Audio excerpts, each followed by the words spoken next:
But as I was beginning to discover for myself, Tim was a restless and obsessive individual. Ah, there you are, Bern. Beautiful morning, isn't it?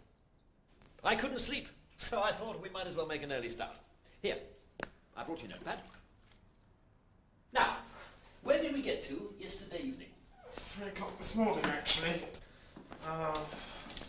You were telling me about your ideas for supercharging the Bentley. Ah, yes. Well, Mercedes were already at it, you see. So obviously we needed the extra power too. But WO's answer was simply to keep making the engine bigger. WO was right, wasn't he? You and Bonato won the next Le Mans with the bigger engine. 1929. The greatest Bentley victory ever. There was no real competition that year. I'd seen Rudy Caracciola race the supercharged Mercedes in Germany. I knew what we were up against. There was no room for complacency.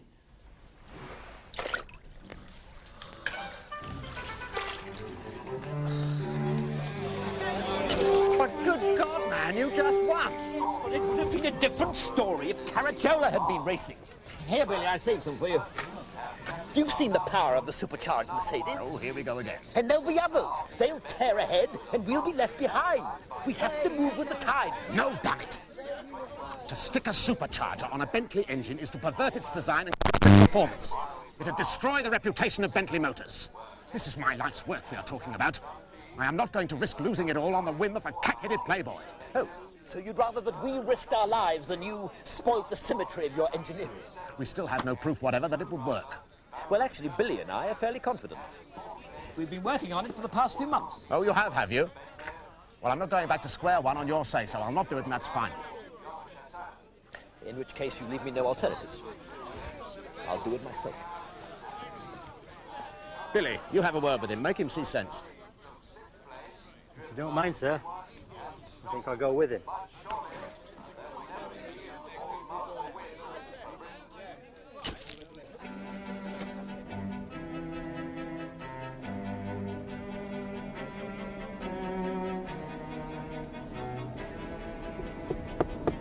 I imagine that this must be it, Oscar.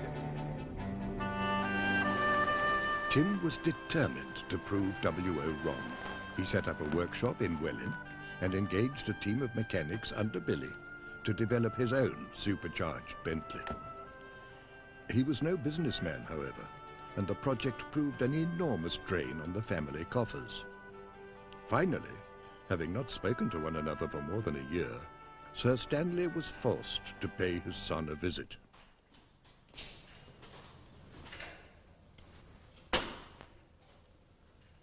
Father.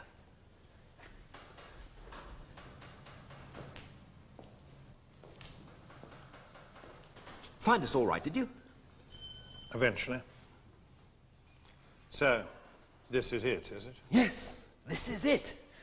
We started with the standard engine, you see, and then Villiers designed the supercharger for me, known as the blower. This bit here. Well, I hope it's all been worth it. Well, it will be. This is just a prototype, but the potential is enormous.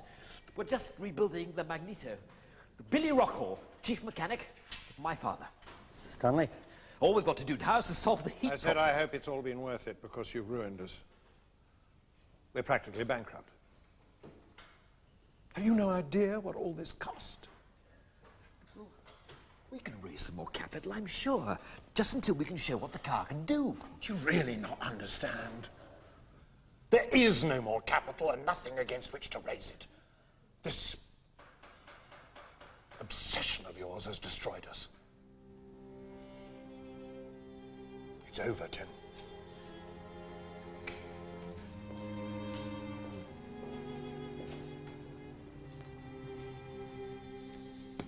Most of the chaps were jolly decent about it, you know. Stayed on working for nothing. They were a dedicated team, but we badly needed funds. You know, for the first time in my life, I realized what it was like to be poor.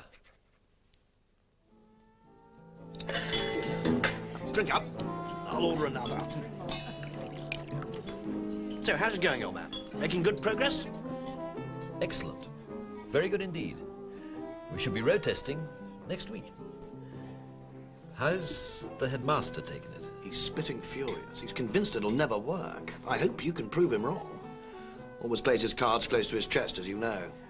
And not always by the rules, the crafty old fox. Who's that? The Honourable Miss Dorothy Paget, the heiress. Mad about the GGs, poor dear. Heiress? I'm in love. No, not her, the other one. Worth her weight in gold. She must be worth a fortune.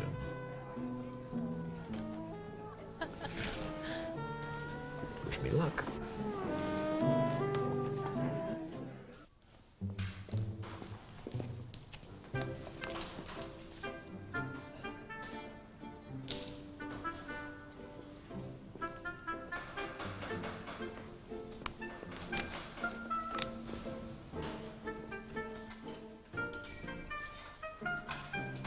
So, this one's blown.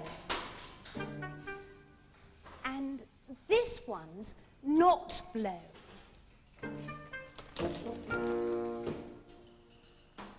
And you want me to blow this one for you? Rude to stare, Billy.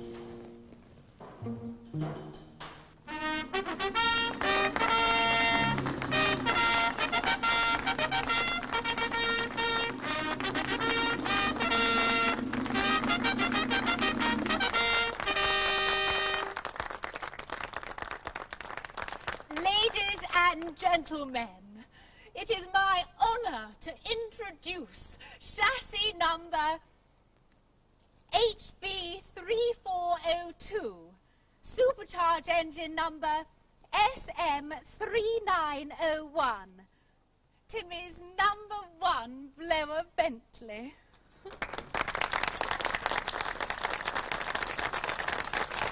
Miss Paget, may I have the honour? Oh, Timmy.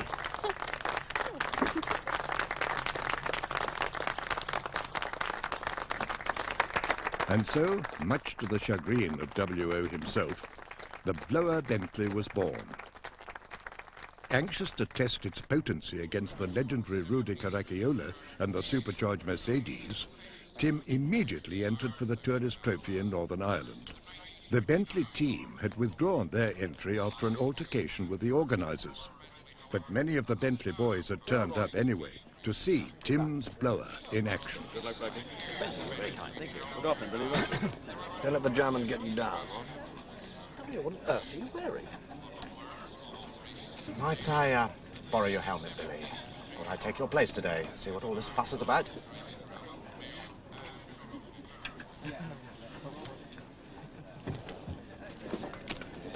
Thank you. Do you think this is a good idea, sir? Yeah, I'm looking forward to it. Good for you, Headmaster.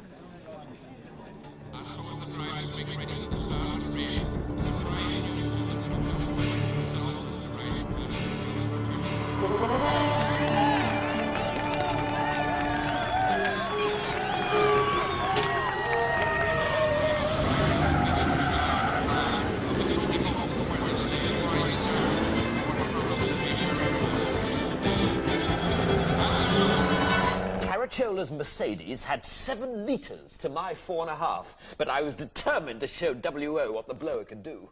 Although the heavens did indeed open, and Caracciola is an absolute master in the wet. For several hours I did my very best to match his pace.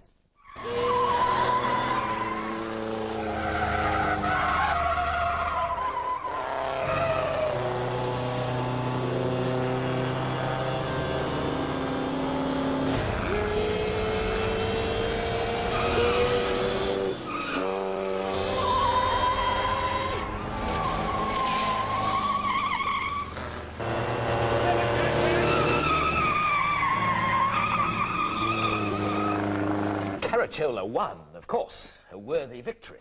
But at least W.O. had now seen the threat for himself. He knew he was in trouble, and that he'd left it too late to perfect any supercharged cars for Le Mans.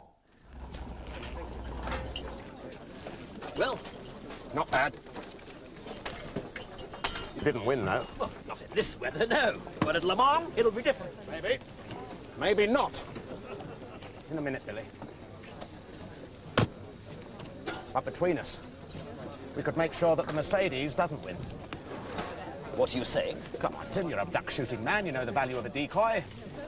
You're fast enough to flush him out, force his pace. My team will be there to keep up the pressure. Let me get this straight. Are you seriously suggesting that I should run my own car into the ground in order to take out Caracciola, thus leaving the field clear for you? Not for me, Tim.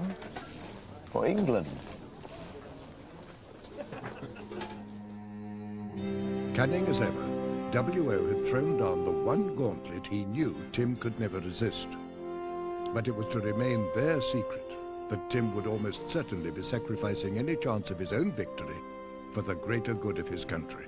The weather could not be finer here at Le Mans today, and as the cars approach the main straight here at the stands, Rudy Caracciola in the supercharged Mercedes must be put hard by Captain Tim Birkin in the number 9 supercharged Bentley. Birkin is clearly forcing a very fast pace, and the question must be asked, can these cars last the course at this enormous speed? Captain Barnard had a comfortable third position and is clearly contending.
Das geschieht ja recht.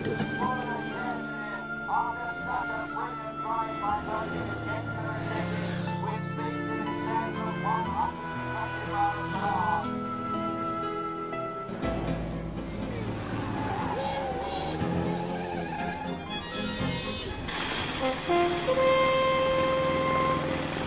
Jetzt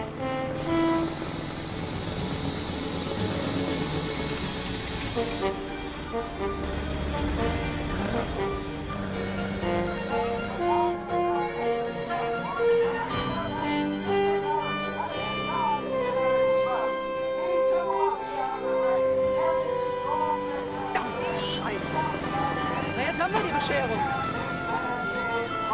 The great Mercedes has been beaten by Captain Birkin's fantastic pace. A tragedy that Birkin's ground from not held on to the line, but Bentley now have passed in second place.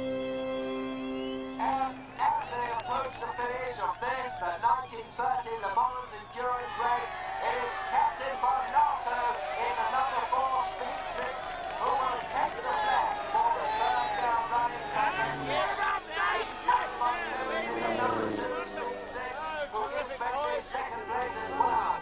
Another magnificent win for W.O. Bentley and his team, with Captain Tim Birkin surely the real hero of the race. I doubt if we shall see a race like this at Le Mans Decoy to Germans. Look.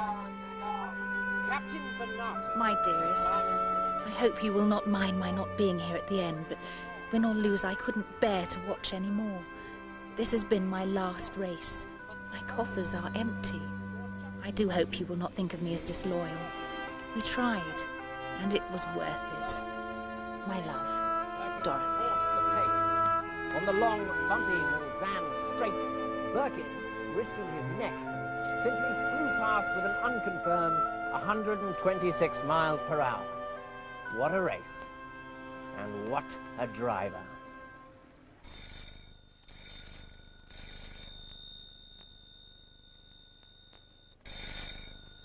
The next 2 years had not been kind to Tim.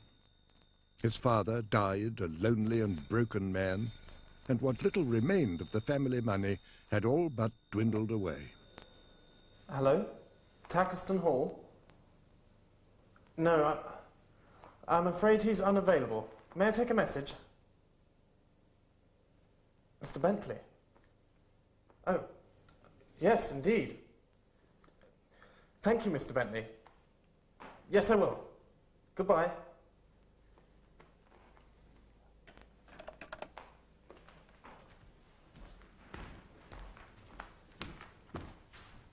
What did he want? He says he's coming down. What? Here? To Tackleston? What does he want with me? There's nothing I can do for him. Silly old bugger. Taken over by Rolls. Given up racing completely. The end of the Bentley boys.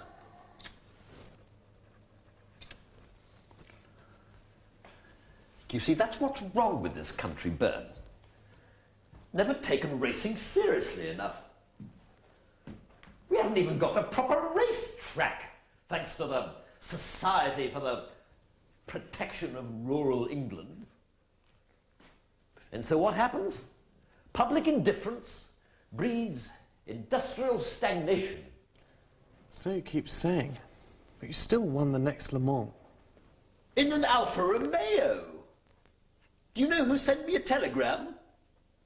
Mussolini, congratulating me on my historic success for Italy. The British crowd actually booed me. The perfect final chapter.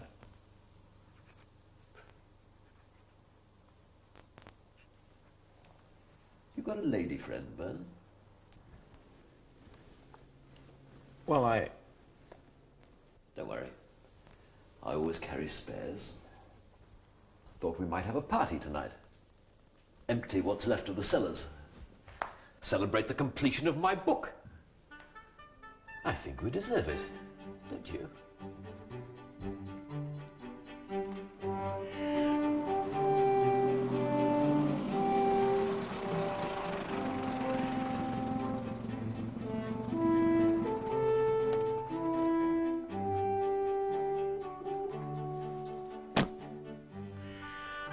I'll be about half an hour, Teddy.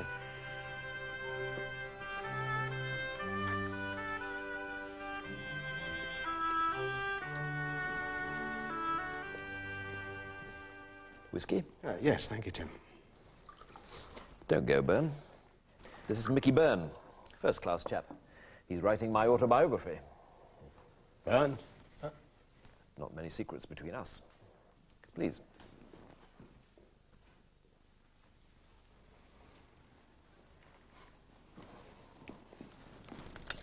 Tim,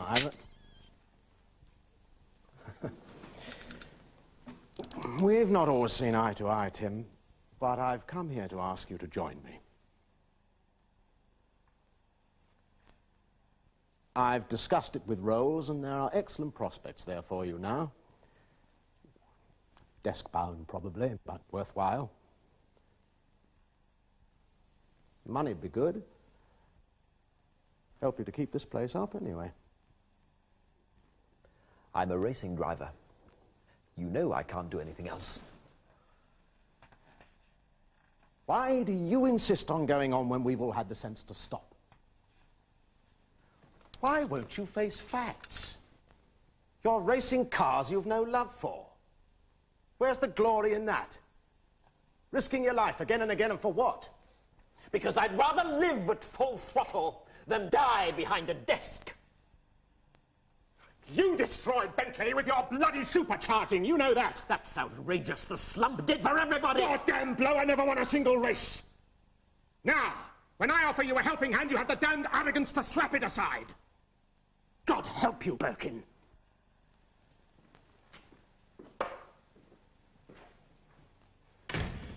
Did you get that down, Byrne? Make a good epilogue, don't you think?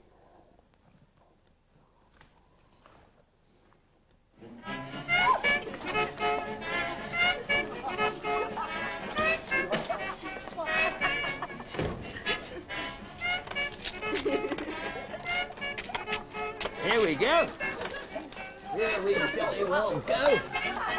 Ooh. Is the business?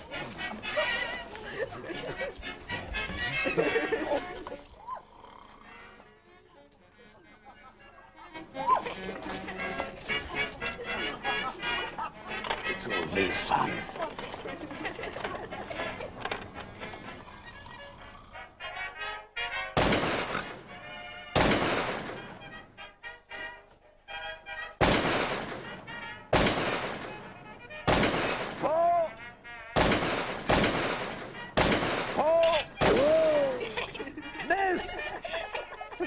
Tim, what on earth are you doing? Hello, Byrne. Didn't wake you, did we? Oh! Please come down. You'll get yourself killed. Oh! Yes, that's more the kind of thing. Oh!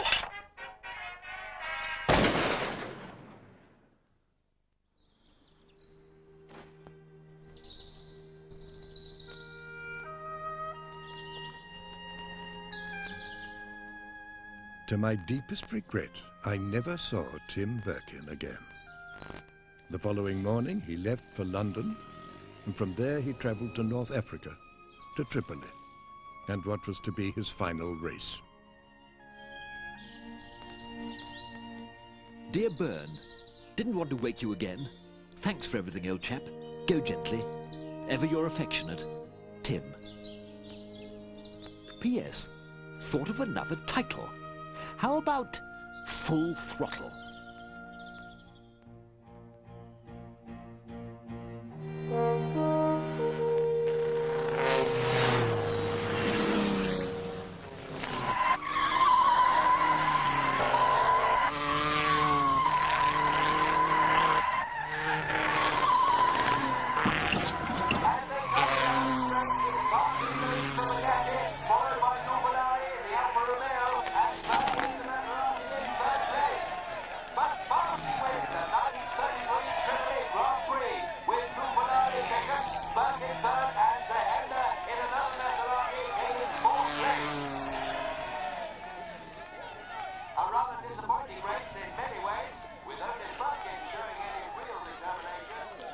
Done with your help in the pits, Billy.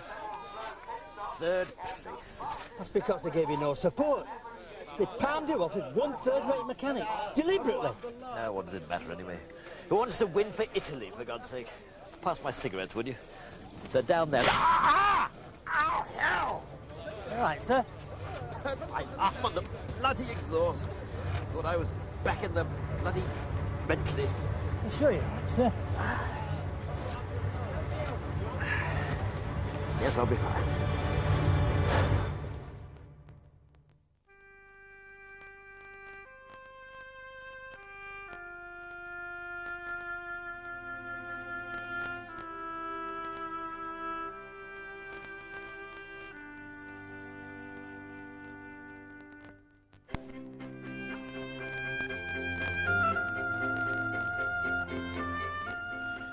Next Thursday at 9:30, our final hero is the British military maverick Colonel A.D. Wintle.